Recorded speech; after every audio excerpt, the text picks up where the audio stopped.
একটা ছেলের ক্যারিয়ার গঠনের পথে সবথেকে বড় বাধা হচ্ছে প্রেমের অ্যাট্রাকশন। যে অ্যাট্রাকশন একটা ছেলেকে এমন মায়াজালের মধ্যে বন্দি করে ফেলে, যার ফলে সে তার জীবনের সবটুকু সময় প্রেমের মধ্যেই দিয়ে দেয়। তার প্রেমিকার কথা চিন্তা করতে করতেই তার জীবনের সবটুকু কাটিয়ে দেয়। সে ভাবে যে আমি আমার প্রেমিকার জন্য জীবনটুকু দেব, এবং সে মনে মনে ভাবতে থাকে তার প্রেমিকা তার সাথে জীবনের শেষ দিন পর্যন্ত থাকবে। কিন্তু বাস্তবে এটা কখনোই হয় না। তোমার এই সময়টাতে তোমাকে প্রতিষ্ঠিত হতে হবে, তোমার জীবনের লক্ষ্যগুলোকে পূরণ করতে হবে, নিজেকে টাকা অর্জন করতে হবে, কারণ আজকের এই দুনিয়াটা টাকার উপর নির্ভর করেই চলছে। যদি তোমার কাছে টাকা না থাকে তবে কিন্তু তোমার ভালোবাসার মানুষটাও তোমাকে ছেড়ে চলে যাবে। ছাত্রাবস্থার এই সময়টাকে প্রেম ভালোবাসাতে ব্যয় না করে জীবনের লক্ষ্য আর স্বপ্নগুলোকে পূরণ করার কাজে ব্যবহার করো, নিজেকে প্রতিষ্ঠিত করতে ব্যবহার করো। যখন তুমি প্রতিষ্ঠিত হয়ে যাবে তখন হাজার হাজার মেয়ে তোমার পেছনে লাইন দিয়ে থাকবে। তুমি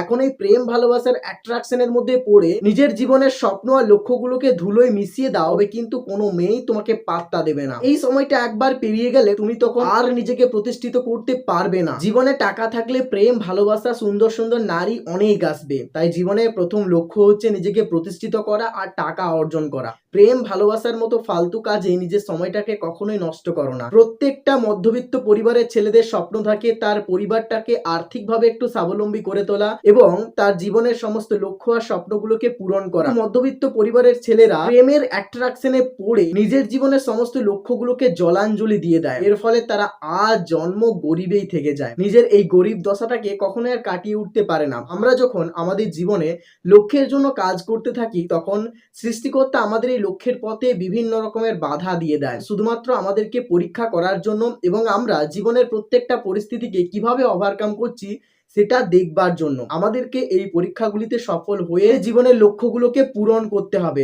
আমাদের প্রত্যেকটা ছেলে মেয়ের জীবনের এটাই লক্ষ্য হওয়া উচিত যে জীবনে যতই কঠিন পরিস্থিতি আসুক না কেন কখনোই আমরা হেরে যাব না, কখনোই আমরা থেমে যাব না। আজ নয়তো কাল আমরা আমাদের জীবনের লক্ষ্যকে অবশ্যই অর্জন করব।